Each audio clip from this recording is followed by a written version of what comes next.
bakunzi b'imbyino nyarwanda, bakunzi b'itorero Inganzo Ngari, turabasuhuje.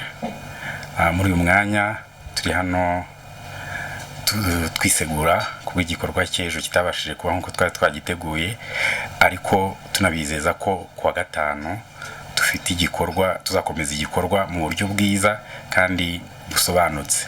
Mu by'ukuri rero tutagiye hirya no hino, igikorwa cyarateguwe ariko ikoranabuhanga riza kuduhinduka, ntitujya inama, ariko turabemeza ko ubutaha kuwa gatanu nkuko twabasezeranyije tuzaba turi kumwe kandi tuzabataramira bibashimishe nkuko dusanzwe tubigenza.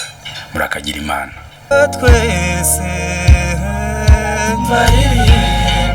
barangwa n'urukundo, ishyaka n'ubutwari,